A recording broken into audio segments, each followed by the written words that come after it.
processes are executing in an interleaved fashion over time, but only one of them at one instance of time is progressing towards the execution. इस time पे एक thread T1 चल रहा है, इस time पे thread T2 चल रहा है, इस टाइम पे थ्रेड 3 चल रहा है. बट मल्टी कोर या फिर पैरेललिज्म के अंदर एक से ज्यादा थ्रेड्स जो हैं they are moving towards the completion and they are executing at the same time. That means I can say concurrency on a system with multiple cores. However, concurrency means threads can run in parallel because the system can assign a separate thread to each core. Let's see this definition. This is more precise. A system in parallel, if it can perform more than one task simultaneously. ये words को बहुत ध्यान से सुनोगे और ध्यान से interpret करने की कोशिश करोगे. साइमल्टेनियसली मतलब एक साथ. Okay. In contrast, a concurrency support more than one task by allowing all the task to make progress. ठीक है. हमारा सिस्टम, कब मेरा सिस्टम को मैं कॉन्करेंट बोलती हूँ, कब मैं पैरेलल बोलती हूँ, ये हमें समझना पड़ेगा. Thus, it is possible to have concurrency without parallelism. Before the advent of, ये मुझे याद है मैंने पूछा भी था, simple multi processing architecture and multi core architecture. ज्यादातर कंप्यूटर्स जो थे वो सिंगल प्रोसेसर हुआ करते थे और वहां पर सीपीयू एक इल्यूजन क्रिएट करता था कि प्रोसेसेस जो हैं वो कॉन्करेंट चल रहे हैं. बट वो कॉन्करेंसी तो मैं उसको कह सकती हूँ, but I can not ask that as parallelism, right? और I remember हमने ये वाला भी देख लिया था कि मल्टी कोर के अंदर it becomes a rosy picture कि मल्टी कोर्स हैं, मल्टीपल कोर्स पे मल्टीपल थ्रेड्स में चला सकती हूँ. but it is not the case every time because there are several challenges when I talk about a multi core architecture and multi processor architectures. Because what was the difference between multi core architecture and multi processor architecture? Anyone who can answer? I mean multi-core process. Anyone who can answer? हाँ लक्षिता बोलिए. आप बोल रहे थे. I mean multi-core architecture. Several processors are embedded on a single core.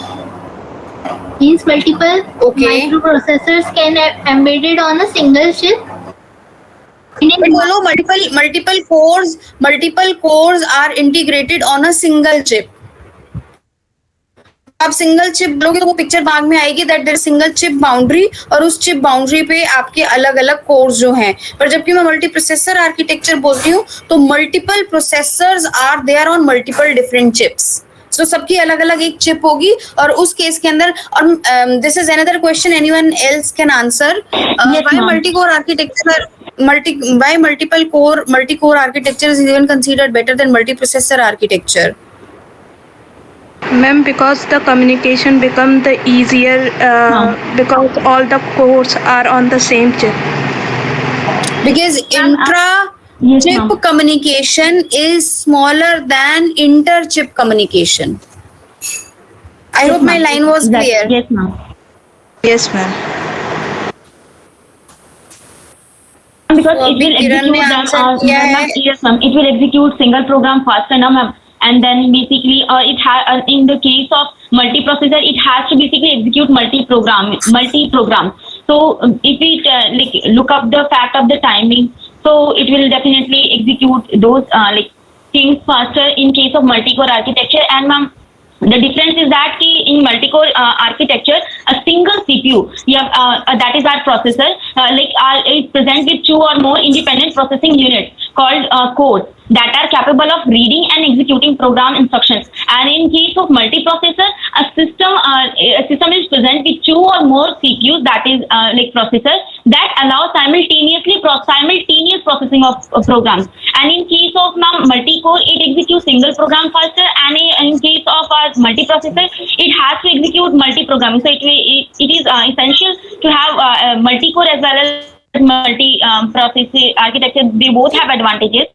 And in case of multi-core architecture, it is not as reliable as multiprocessor, but multiprocessor, yes ma'am, there multiprocessing has the advantage that it is more reliable, since failure basically there is a failure in one CPU will not affect the other. So basically if the we can say that graceful degradation will happen Yes, ma'am. And then we can say that like in multi-coring architecture, it has less traffic, and in basically and multiprocessor it has more traffic. Like you have said, ma'am, like how multi-core architecture is better than the multiprocessor. So these are the points, ma'am. They are the So basic difference. there is a small topic now, Amdahl's principle, Amdahl's law. It says that in any program, all the components are not always the parallel portions. In any program, there is always some of the serial portions and some of the parallel portions. Like we have seen here also, कल जो हमने discuss किया था, कुछ portions हमारे serial होते हैं, कुछ पोर्शंस हमारे पैरेलल में एग्जीक्यूट हो सकते हैं. सो आई कैनॉट से, ध्यान से सुनना, I cannot say that if there are n cores, so my performance will increase by n times. I cannot say that if I have n cores, then the process execution speed, overall throughput, overall performance will increase by n times. No. In any program, any process, there are sequential portion also, or the serial portions also, and the parallel portions also. So what is the speed which I can achieve? What is the speed up which I can achieve is given by Amdahl's law, and this is your self study. But the idea is, but the bottom line is that due to the serial portion in an application, we cannot achieve the same performance as that of n core architecture. Meaning अगर n processors हैं तो n times performance नहीं मिलती. There are basically two reasons for that. First thing is, यहाँ से आ जाओ, first thing is there are, let's say, sequential portions also which will execute sequentially during the execution, as well as there is communication cost added from passing the data from one processor to the other processor.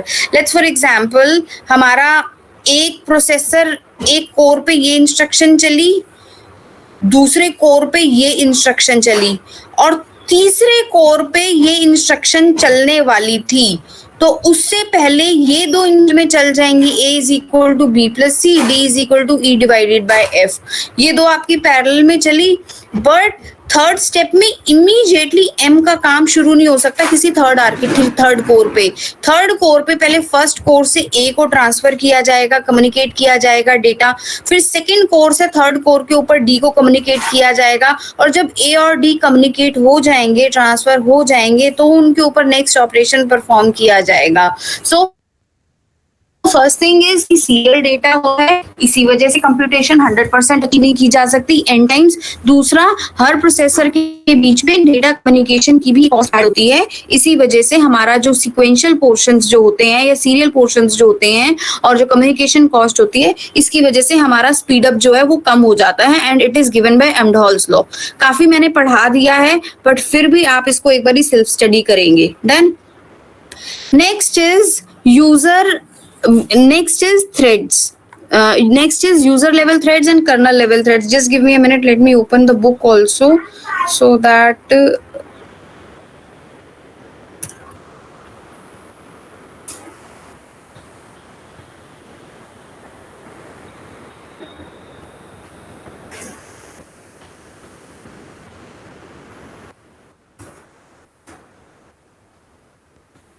आपकी book में ये, चलो ये खुल गया है page, तो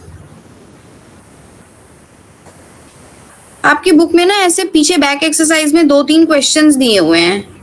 कल आप ये तीनों क्वेश्चंस करके आएंगे, हम इनकी आउटपुट डिस्कस करेंगे. First is figure 3.30. में थोड़ा छोटा करके भी दिखाने की कोशिश करती हूँ. What is this? What will be the output?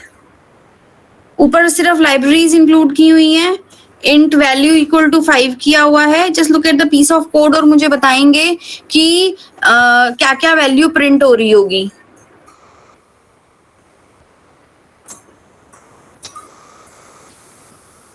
The code is in front of you. Please see and tell me.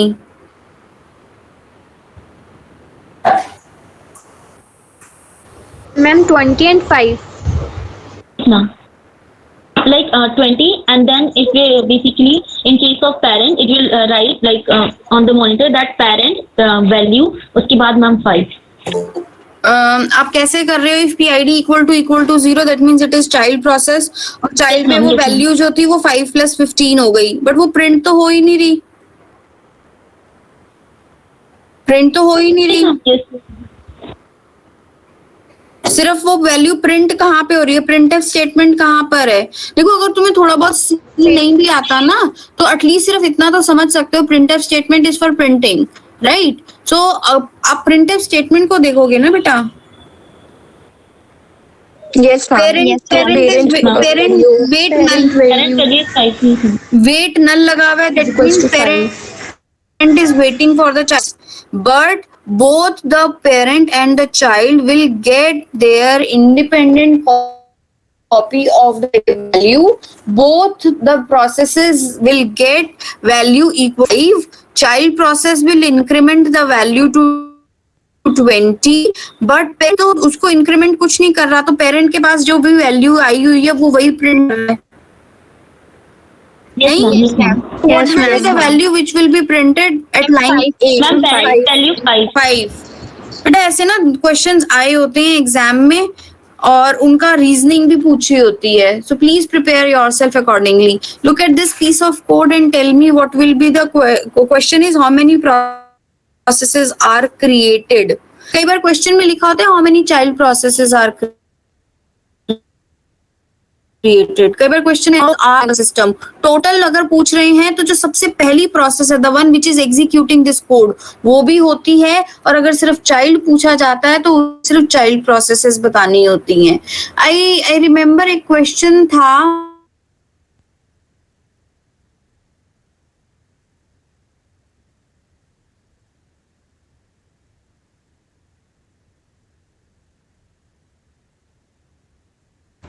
किसने आंसर किया ये -1?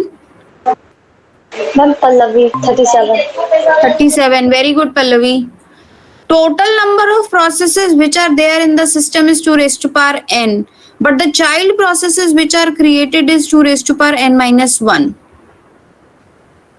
Okay, एक पेरेंट प्रोसेस था, ध्यान से सुनना, उस पेरेंट प्रोसेस से 2 प्रोसेसेस क्रिएट हुई, उन 2 से फिर 2 और 2 और 2 और 2 और क्रिएट हुई, तो टोटल वैसे 7 क्रिएट होती हैं, बट अगर मैं फर्स्ट ओरिजिनल प्रोसेस को भी इंक्लूड करती हूँ तो टोटल मेरे पास 8 प्रोसेसेस होती हैं।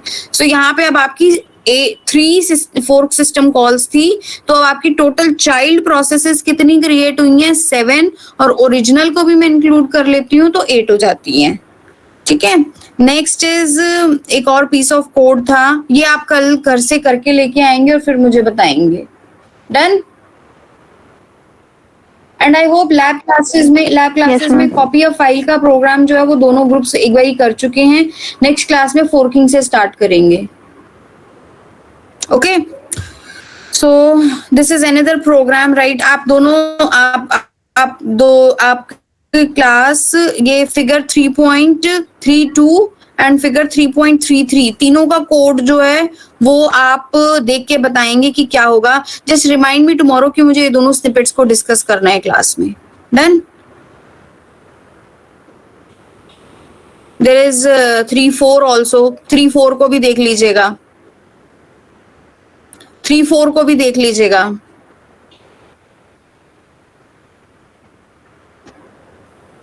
Three, 5 also. We'll discuss all these questions in our next class. Okay, so we were at the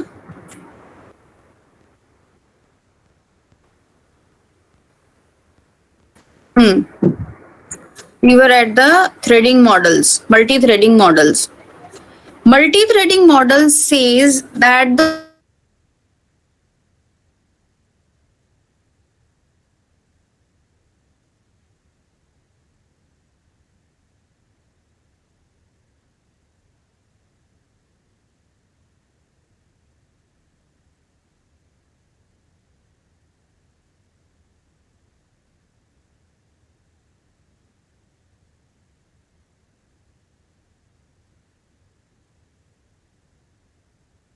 then we say that as user thread. If the thread management is done by the kernel, then we say it as the kernel thread. Threads are supported above the kernel and are managed without the kernel support. User threads में क्या होता है कि colonel की involvement नहीं होती, thread management जो होता है वो आपका यूजर स्पेस में किया जाता है, और कर्नल लेवल थ्रेड में जो ऑपरेटिंग सिस्टम है वो कर्नल के थ्रू आपके मल्टीपल थ्रेड्स, उनका एग्जीक्यूशन, उनकी शेड्यूलिंग को मैनेज करता है. हमारे जितने भी ऑपरेटिंग सिस्टम है, Windows, Linux, Mac OS, Solaris, they all support the kernel level thread. So a relationship exist between the user level thread and the kernel level threads. उनके बीच में क्या रिलेशन होता है? So we have 3 models. We have many to one model, 1 to 1 model and many to many models. अब एक एक करके हम इन मॉडल्स को देखने की कोशिश करते हैं कि हमारे 3 मॉडल्स हैं क्या. many to one मॉडल क्या कहता है? Let me go here. Okay, so ये यूजर लेवल थ्रेड मैंने आपको बता दिया. Management is done at the user level thread libraries. Examples हमारे कौन से हैं थ्रेड लाइब्रेरीज के? We have the POSIX pthread, जिसके ऊपर हमारा एक प्रैक्टिकल का क्वेश्चन भी है. बेसिकली देखो, जब मैं बोल रही हूँ thread is manage by the user, so obviously it is manage by the certain libraries. You include certain libraries और उस libraries में built-in functions होते हैं, function calls होती हैं, जिनके through thread management का काम होता है. So these are the 3 different type of thread libraries जिसके थ्रू मैं अपने थ्रेड्स को क्रिएट कर पाती हूँ, और जो इस लेवल पे मैं थ्रेड क्रिएट कर रही हूँ उनको मैं यूजर लेवल थ्रेड बोलती हूँ. या फिर अगर ओवरऑल कर्नल अगर सारे थ्रेड्स को मैनेज करने का काम कर रहा है, सो वो कहलाते हैं कर्नल लेवल थ्रेड, और सारे के सारे operating system kernel level threading को सपोर्ट करते हैं. So we have multi threading model, many to one, 1 to 1 and many to many. सबसे पहले हम many to one देखते हैं. इट सेज कि यूजर लेवल पे तो बहुत सारे थ्रेड्स हो सकते हैं, but internally there is only one kernel level thread. User level पे आप अलग अलग थ्रेड्स बना पा रहे हो, बट कर्नल पे सिर्फ एक ही थ्रेड है. So in case if a user thread executes a blocking system call, it will block the whole system, और कोई भी प्रोसेस जो है, या और कोई भी thread, sorry if I am using the word process, और कोई भी थ्रेड जो है वो एग्जीक्यूट नहीं हो पाएगा. What I am saying is, अगर ये एक थ्रेड चल रहा था, ये शेड्यूल हुआ था, इसकी वजह से, और उसको ये वाला एक कर्नल थ्रेड उसको नीचे मिला हुआ था. देखो, हर यूजर लेवल का जो काम है ना वो होगा कर्नल लेवल थ्रेड से ही. सो अगर एक कर्नल लेवल थ्रेड चल रहा था और वो साथ में यूजर लेवल थ्रेड चल रहा था, और वो कर्नल लेवल थ्रेड को किसी रीजन से ब्लॉक कर देता है, अगर कोई ब्लॉकिंग सिस्टम कॉल वो एग्जीक्यूट करता है, तो बाकी का कोई और थ्रेड भी जो है वो एग्जीक्यूट नहीं हो पाएगा. यहाँ से हम पढ़ना शुरू करते हैं. Many user level threads map to single level thread. One thread blocking causes all to block. Multiple threads may not run in parallel on multi-core system because only one thread may be in kernel at a time. मैंने multiple user level threads तो बना लिए, but उनके लिए सिर्फ एक ही kernel level thread है. So obviously अगर मेरे पास multi-core architecture भी हुआ तो भी multiple threads execute नहीं हो पाएंगे.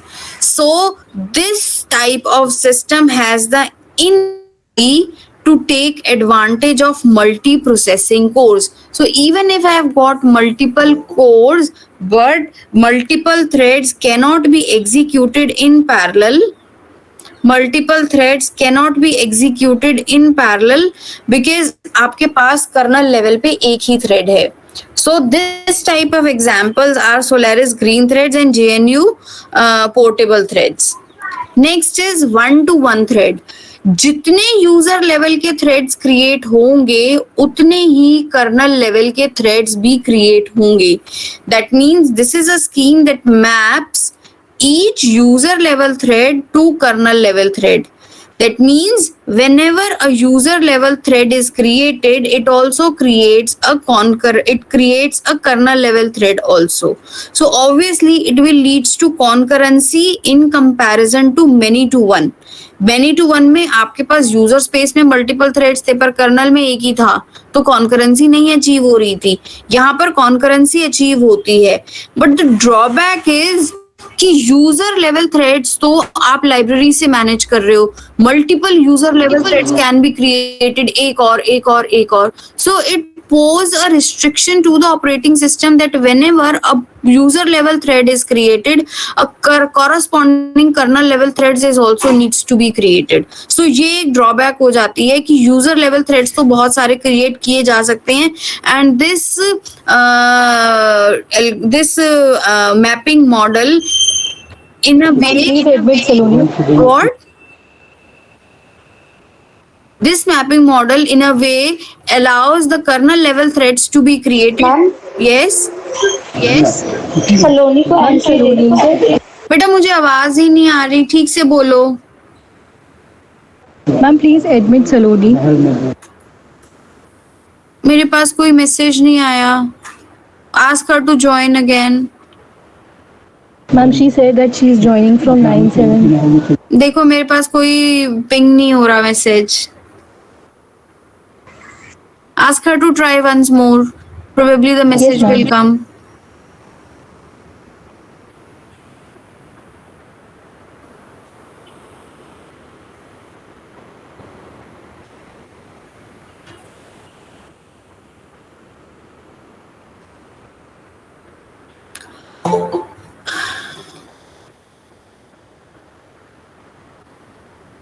अटेंडेंस दे दीजिए.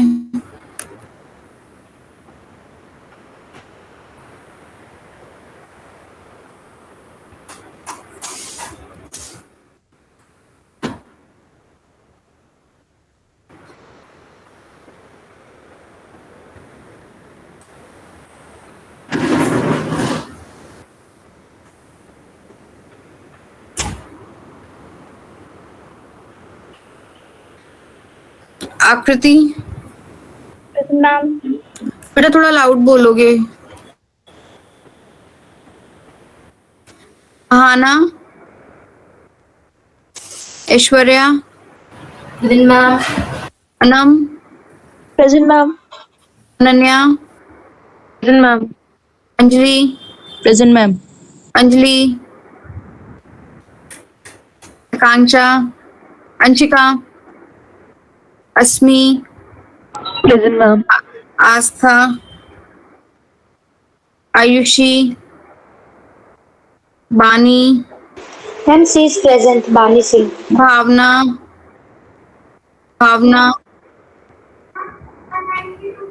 दीक्षा, Present, ma'am. Divyanshi, Harmeet, present ma'am. Himani, present ma'am. Janvi, Present, ma'am. Juhi, present ma'am. खुशी,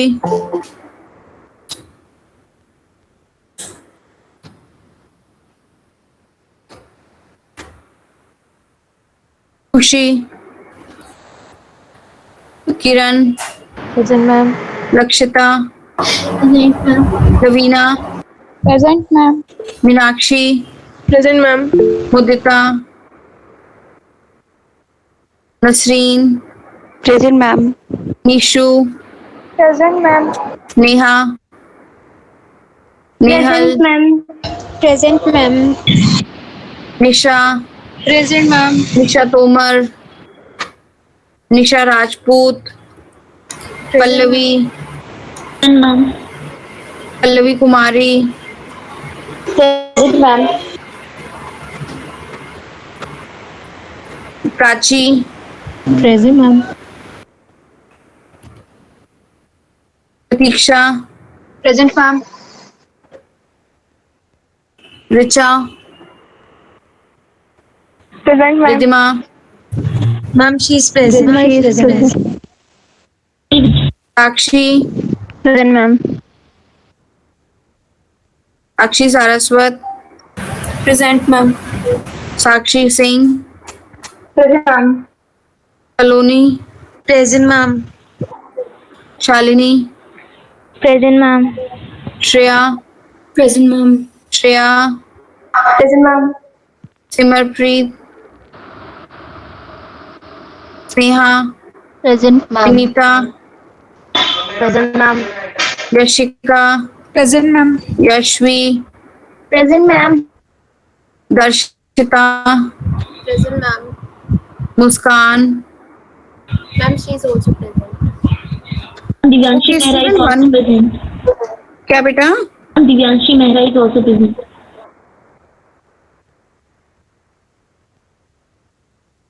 Ma'am, Ayushi is also present. वो बच्चे हैं जो क्लास के टाइम पे इधर उधर खो जाते हैं और बाद में फिर उन्हें याद आता है अटेंडेंस। पर यहाँ तो मुझे ज्यादा बच्चे दिख रहे हैं और यहाँ मैं देखती हूँ तो देर आर ओनली 40 स्टूडेंट्स। कितने स्टूडेंट्स हैं यहाँ पर?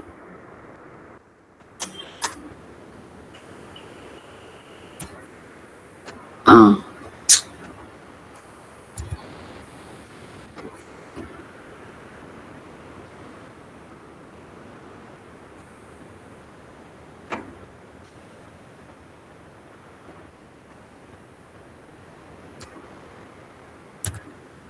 $45 दिखा रहा है और वहां पे 40 स्टूडेंट्स है। ये 5 बच्चे ऐसे कौन से हैं जिनकी अटेंडेंस बोली जा रही है क्लास में? तो मेरी स्क्रीन में दिख रहा है there are only 41 participants including me there are. हाँ, तो अब मैं दोबारा अटेंडेंस लेनी शुरू करूं देख के, या तुम अपने आप नाम कटवा रहे हो? कौन कौन बच्चा नहीं है क्लास में? अपने आप बताना शुरू करो कौन बच्चा क्लास में नहीं है। 41 45 की मैं अटेंडेंस लगा के बैठी हूँ एंड आई कैन सी अब 42 आई डोंट नो। मैम कुछ स्टूडेंट्स लीव कर दिए थे।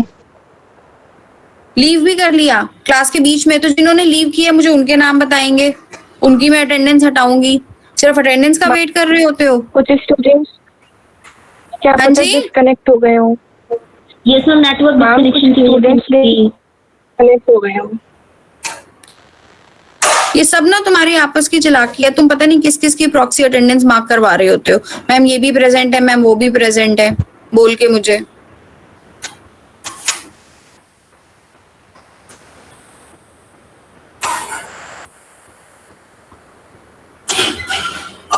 टाइम से ज्वाइन नहीं करते हो। 9:30 तक मैं स्टूडेंट्स एडमिट कर रही होती हूँ।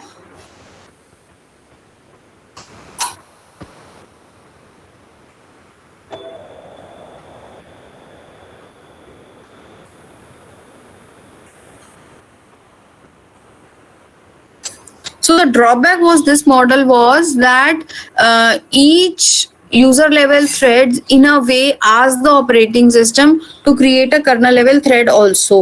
So that becomes an overhead many a times. The number of threads per process sometimes restricted due to overheads. So this type of mapping model is being used in Windows, Linux, and Solaris operating system also. Done. Next we have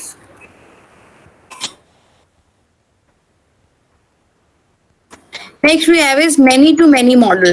In many to many models, there are multiple user level threads. They are mapped to many kernel level threads.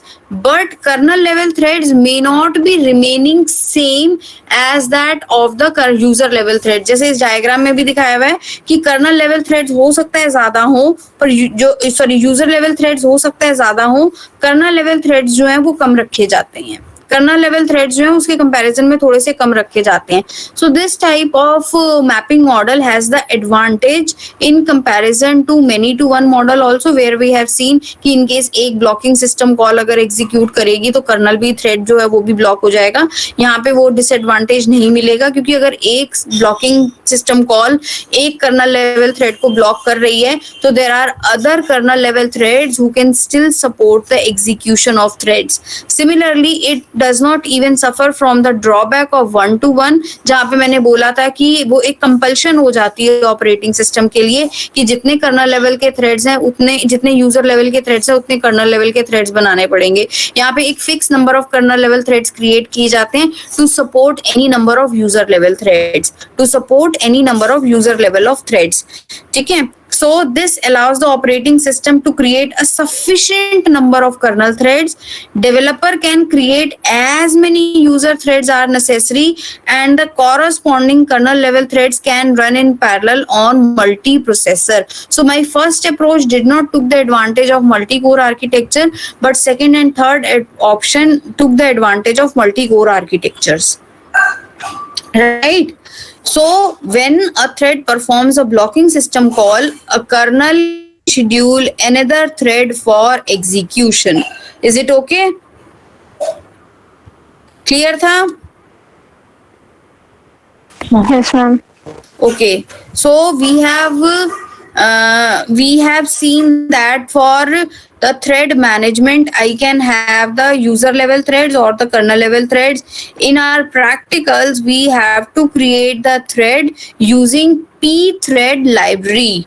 हमें threads को create करना है, threads को schedule करना है, threads को manage करना है यूजिंग यूजर लेवल थ्रेडिंग और द पी थ्रेड लाइब्रेरी. सो हमारी ये जो पी थ्रेड लाइब्रेरी जो है, यहाँ पर ओवरऑल सपोर्ट जो है ये आपका कर्नल नहीं देता है. सारा का सारा जो लाइब्रेरी सपोर्ट जो मिलता है, जो सारा सपोर्ट मिलता है वो लाइब्रेरी के थ्रू मिलता है.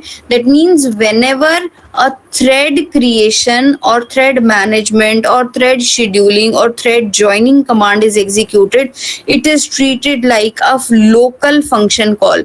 आपने क्या इंक्लूड किया है? आपने एक लाइब्रेरी इंक्लूड की है. सो ऑब्वियसली जो थ्रेड मैनेजमेंट जो हो रहा है, it is using function call in the user space. But जबकि मैं कर्नल लेवल की अगर थ्रेडिंग की बात करती हूँ तो वहां पर आपका जो ऑपरेटिंग सिस्टम जो है वो थ्रेड मैनेजमेंट का काम करता है. सो देयर द जो आपके जो कॉल्स हो रही होती हैं, those are system calls not the function calls. ये डिफरेंस याद रखना, वाइवा में पूछा जा सकता है. आपको जो फंक्शंस होंगे उनको दिखा के कि ये सिस्टम कॉल्स हैं या फंक्शन कॉल्स हैं. अगर आप लाइब्रेरी यूज कर रहे हैं तो वो फंक्शन कॉल्स होंगी, अगर आप कर्नल लेवल की थ्रेडिंग यूज कर रहे हो तो वो सिस्टम कॉल्स होंगी. So we have two type of threading. ये आपको मैं बता ही चुकी थी कि आपकी 3 तरह की थ्रेड लाइब्रेरीज हो सकती हैं. It can be POSIX pthread, Windows के थ्रेड्स या फिर जावा प्रोग्रामिंग लैंग्वेज के थ्रेड. सो हम पर्टिकुलर लैब एक्सरसाइज के लिए हम POSIX pthread लाइब्रेरी जो है वो यूज करेंगे. Done. So we have 2 strategies, और टाइटल को ध्यान से पढ़ोगे, 2 strategies for creating multiple threads, asynchronous and synchronous threading. Asynchronous क्या होता है कि एक मेन प्रोसेस था, उसका एक थ्रेड क्रिएट हुआ, पेरेंट प्रोसेस अलग काम कर रहा है, चाइल्ड प्रोसेस अलग काम कर रहा है. पेरेंट प्रोसेस जो है वो हो सकता है वो चाइल्ड का जो है वो वेट ना करे, और पेरेंट को पता भी होने की जरूरत नहीं कि चाइल्ड क्या क्या काम कर रहा है. ठीक है. सिंक्रोनस के अंदर क्या होता है कि जो आपका पेरेंट जो है वो अगर चाइल्ड थ्रेड्स को क्रिएट कर रहा है तो वो सारे के सारे चाइल्ड थ्रेड्स का वेट करेगा. वो parent, it is like wait system call जो हमने प्रोसेस के केस में देखी थी. सिंक्रोनस के केस के अंदर पेरेंट अगर एक चाइल्ड को क्रिएट करता भी है तो वो वेट करता है कि उसके सारे के सारे चिल्ड्रन टर्मिनेट हो जाएं. दैट मीन्स वो किस तरह की स्ट्रैटेजी होती है, फोर्क एंड ज्वाइन होती है. फोर्क एंड ज्वाइन का मतलब क्या हो गया, पहले मल्टीपल थ्रेड्स जो होते हैं वो फोर्क किए जाते हैं, फोर्क बन गया, अब वो सारे के सारे थ्रेड्स जो हैं वो एक एक करके ज्वाइन होंगे पेरेंट प्रोसेस के साथ. So basically this is a fork and join strategy. Here the threads created by the parent perform the work concurrently, but the parent cannot continue until this work has been completed. जब तक औरों का काम complete नहीं हो जाएगा, child का काम कंप्लीट नहीं हो जाएगा, तो पेरेंट जो है वो टर्मिनेट नहीं कर सकता. यहाँ पे आ जाओ, यहाँ पे क्या लिखा हुआ है, one parent create a child thread. Parent अपना काम कर रहा है और पेरेंट जो है और चाइल्ड जो है वो कॉन्करेंटली चल रहे हैं. Each thread run independent every other thread and the parent thread need not know when its child terminate. Because the threads are independent, this is typically little data sharing between threads. Threads के बीच में data sharing हो ही नहीं रही. Parent को child की पता होने की जरूरत नहीं है, चाइल्ड अलग टर्मिनेट हो सकता है, पेरेंट अलग टर्मिनेट हो सकता है. So there is little data sharing between threads. जबकि यहाँ पर क्या होता है, सिंक्रोनस के केस के अंदर क्या होता है, थ्रेड का जब अपना काम खत्म हो जाता है, जब वो टर्मिनेट होता है तो वो पेरेंट के साथ ज्वाइन होता है. पेरेंट को पता चलता है कि हाँ कौन कौन से थ्रेड जो है वो टर्मिनेट हो गए हैं. सो इसी वजह से उनके बीच में ज्यादा सिग्निफिकेंट डेटा शेयरिंग होती है among the parent thread and the child threads. Only after the children have joined, the parent can resume execution. So there is significant data sharing among threads, and the parent and parent thread may combine the results of the calculated by the various children. Child thread से जो भी काम हुआ होगा उन सब के results को लेके वो आगे का अपना रिजल्ट कंबाइन करेगा. So we are coming to the pthread library. pthread library का हमको एक प्रोग्राम करना है और उस प्रोग्राम के अंदर perhaps this is the last topic for today because we are completing the chapter. In our next class we'll start with chapter number 5. So perhaps this is the last topic. So इस programme के अंदर क्या करना है, आपको POSIX library को use करके thread create करना है और उन थ्रेड्स को शेड्यूल करवाना है. सो POSIX library is a user level thread library जहां पर आपका जो थ्रेड मैनेजमेंट है वो एक लाइब्रेरी से किया जाता है. तो यहाँ पर आपकी सिस्टम कॉल्स नहीं है, जो कि आपकी थ्रेड मैनेजमेंट की जो कॉल्स हैं वो एक तरह से फंक्शन लेवल कॉल्स हैं जो यूजर स्पेस में एग्जीक्यूट होती हैं. First thing. Second thing is कि आपकी जो ये है ये एक तरह का सिंक्रोनस कॉलिंग है द थ्रेड्स, क्योंकि पेरेंट जो है वो वेट करता है चाइल्ड को ज्वाइन करने का, जो अभी हमने डिस्कस किया है. सो प्रोग्राम क्या है यहाँ पे, आपका program is to find the sum of n natural numbers. तो इस प्रोग्राम के अंदर आपके थ्रेड्स जो है वो क्रिएट होते हैं, थ्रेड्स को इनिशियलाइज करवाया जाता है और थ्रेड को एक काम दिया जाता है कि वो n नंबर्स का जो सम है, नेचुरल नंबर्स का सम जो है वो सम क्रिएट करेगा, सम निकालेगा और उस रिजल्ट को पेरेंट को दे देगा. और पेरेंट जो है फाइनल अपने जो कर्नल यूजर लेवल का जो थ्रेड क्रिएट हुआ था उसको ज्वाइन करेगा और टर्मिनेट कर जाएगा. सो इस प्रोग्राम को फटाफट से देख लेते हैं. सबसे पहले हमने एक pthread लाइब्रेरी इंक्लूड करी है pthread.h, क्योंकि अभी मैंने आपको बताया कि thread management is done in the user space. So next this is the एक मैंने ग्लोबल वेरिएबल डिक्लेयर कर दिया सम, फिर मैंने एक रनर नाम का एक प्रोग्राम बनाया है. This is the thread call, जो कि मेरा थ्रेड जो है जो फंक्शन करेगा उसका मैंने यहाँ पर बस एक सिग्नेचर डिफाइन किया है. नेक्स्ट इज मैंने सिंपल प्रोसेस pthread के लिए एक TID डिक्लेयर कर दिया. It is the same concept जो हमने प्रोसेसेस के लिए जो हमने प्रोसेसेस के लिए देखा था. वहां पर मैं क्या करती थी, PID_type t, यहाँ पे मैंने कर दिया pthread_t type of TID. that means it is just a variable of thread identifier. this is the set of thread attributes. मुझे जब मैंने प्रोग्राम रन करना है तो मुझे क्या क्या देना पड़ेगा, मुझे 2 आर्ग्यूमेंट्स देने पड़ेंगे. फर्स्ट इज a.out, जो भी मैं प्रोग्राम को चला रही हूँ, and the second is going to be the integer कि लेट्स से मुझे 10 वैल्यूज का सम करना है या मुझे 100 वैल्यूज का सम करना है. सो अगर 2 आर्ग्यूमेंट नहीं दिए हुए हैं तो it should return an error कि आपको इंटीजर भी स्पेसिफाई करना है कि कितनी वैल्यूज का आप सम करवाना चाहते हो. नेक्स्ट इज आप क्या करवा रहे हो, नेक्स्ट आप क्या करवा रहे हो कि अगर यूजर ने वो value sum of n natural numbers की जो वैल्यू है वो 0 से कम एंटर करवाई है, देन ऑल्सो printf करवा दिया. या आप तो नॉर्मल printf करेंगे, printf की जरूरत नहीं है, आप आउटपुट प्रिंट करवा देंगे कि that has to be an integer value, it has to be an integer value. Next यहाँ से आपका जो प्रोग्राम जो है वो एक तरह से शुरू हो रहा है. इस प्रोग्राम के अंदर सबसे पहले आप अपने थ्रेड को इनिशियलाइज करवा रहे हो.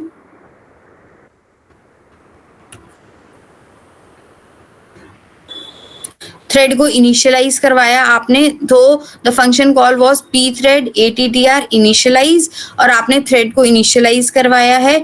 जब आपका pthread इनिशियलाइज हो रहा है तो आपने एक थ्रेड को क्रिएट करके उसको बताया है कि काम क्या करना है. आपने बताया कि ये वाला TID वाला थ्रेड जिसकी ये एट्रीब्यूट्स हैं, और जब मैं एट्रीब्यूट की बात करती हूँ तो मैं उसके रजिस्टर्स और स्टैक की वैल्यूज की इनिशियलाइज करवाने की बात करती हूँ.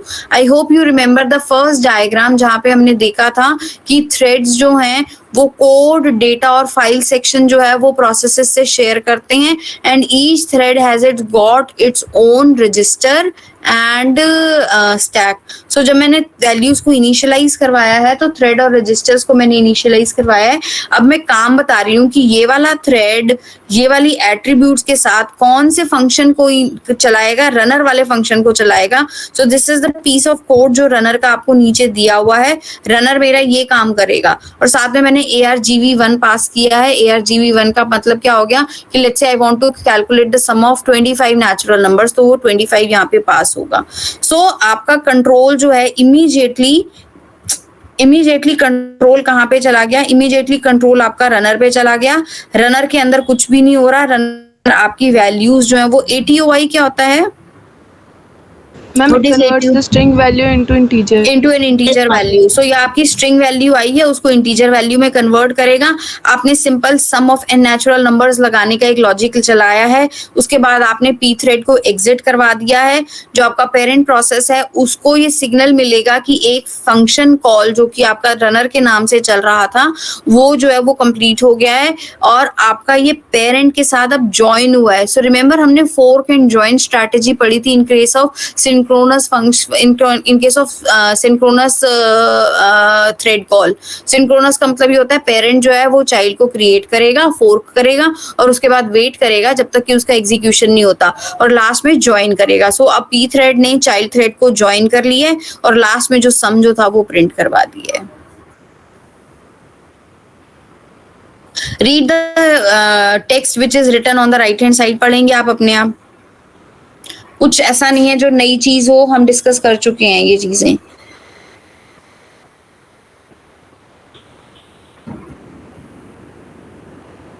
ठीक है, is it okay? Yes, ma'am. Yes ma'am. ठीक है, बस यहीं तक हमारा चैप्टर था। With this we are through with the chapter also, with this we are through with the program also. Lab class में आपको सेम यही प्रोग्राम करना है, इसके अलावा और क्या क्या करना होगा वो फिर मैं लैब क्लास में डिस्कस करूंगी। Done? So with this we are through with the chapter. कल की क्लास में हम नेक्स्ट चैप्टर जो है वो स्टार्ट करेंगे। Okay, thank you students, thank you girls. Thank you, ma'am.